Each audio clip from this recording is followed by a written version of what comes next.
ဒီနေ့ခေတ်မှာအစားအသောက်ကောင်းဖို့ပဲလိုတာမဟုတ်တော့ဘူးနော်။ပတ်ဝန်းကျင်ပြင်ဆင်တဲ့အစားအသောက်ရတဲ့ပုံစံစမ်းမှလူတွေကပိုသဘောကျကြတာပါ။ဒါပေမဲ့အခုပြောပြမယ့်ဆိုင်တွေကတော့စမ်းနေဆိုတာထက်ကိုကြော်လွန်ပြီးဒါမျိုးတကယ်ရှိတာလားလို့တော့အံ့ဩသွားရလောက်အောင်ထူးထူးဆန်းဆန်းကြီးတွေဖြစ်နေမှာပါ။ကဲကမ္ဘာပေါ်ကထူးခြားအံ့ဩဖွယ်အကောင်းဆုံးစားသောက်ဆိုင်10ဆိုင်အကြောင်းကိုအတူတူကြည့်လိုက်ကြရအောင်ပါ။ပထမဆုံးနံပါတ်10ကတော့ဘင်္ဂလားဒေ့ရှ်နဲ့ဗီယက်နမ်မှာရှိတဲ့ငါးလေးတွေနဲ့အတူစားသောက်ဆိုင်ပါ။ဒီဆိုင်မှာကငါးတွေကိုငါးကန်ထဲမှာထည့်ထားတာမဟုတ်ပဲဆိုင်ကျမ်းပြင်ပေါ်မှာတင်ရေတွေဖြည့်ပြီးတော့လွှတ်ထားတာပါ။ကိုကထမင်းစားနေရင်ကိုချောင်းနားမှာငါးလေးတွေကတိုးဝေကူးခတ်နေတာမျိုးပေါ့အစားအသောက်ထက်ငါးလေးတွေကိုကြည့်ရတာကပို့ပြီးတော့စိတ်လှုပ်ရှားဖို့ကောင်းနေတာပါ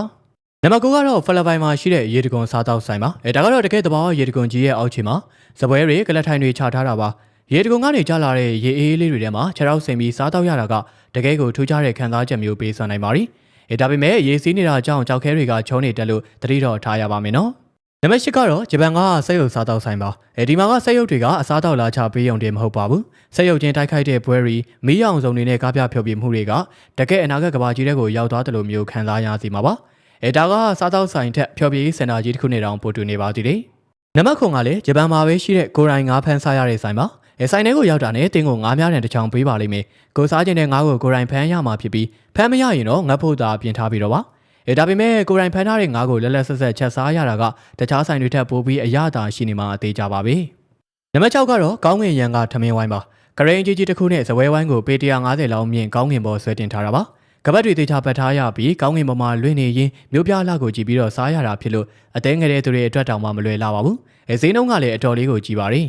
နံပါတ်5ကမော်ဒိုက်ကျွန်းကရေအောင်စားတောက်ဆိုင်ပါပင်လယ်ရောက်မှာဖန်သားပင်ကြီးတွေကာရန်ထားပြီးတော့စောက်ထားတာပါကိုကအေးဆေးဆေးစားတောက်နေချိန်မှာခေါင်းပေါ်ကနေငမန်းတွေလက်ပိုင်တွေကုတ်ခတ်သွားတာကိုမြင်တွေ့ရမှာပါဒါကတော့တကယ်ကိုအိမ်မက်ဆန်တဲ့အတွေ့အကြုံမျိုးပါပဲ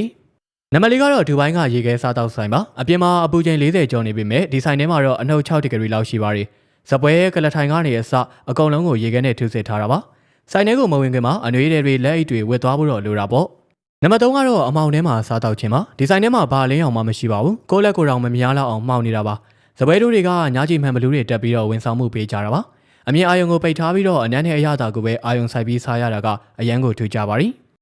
နံပါတ်2ကတော့ဂျပန်ကအဝယ်စားမပါပဲစားရတဲ့ဆိုင်ပါဒီဆိုင်ကိုဝင်ဖို့ဆိုရင်အဝယ်စားတွေအားလုံးကိုချွတ်ရမှာဖြစ်ပြီးကိုလေးချိန်အရန်များတဲ့သူတွေနဲ့တက်တူးရှိတဲ့သူတွေကိုပေးမဝင်ပါဘူးဖုန်းနဲ့ကင်မရာတွေကိုလည်းတင်ထားမှာဖြစ်လို့ကိုယ့်ရဲ့လွတ်လပ်မှုကိုအပြည့်အဝခံစားရမှာပါ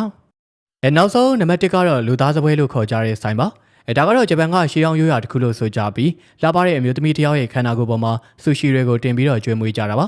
ဒါကအငင်းပွားစရာတွေရှိနေပေမဲ့လူချမ်းသာတွေကြားမှာတော့အတော်လေးကိုရေပန်းစားနေစေပါပဲကဲဒီထက်ကဘယ်ဆိုင်ကိုသွားကျင်ဆုံးလဲဆိုတာကိုပြောပြခဲ့ပါဦးနောက်ထပ်လေးစိတ်ဝင်စားစရာအကြောင်းအရာတွေကိုတင်ဆက်ပေးအောင်မှာမို့စောင့်ကြည့်ပေးကြပါဦးနော်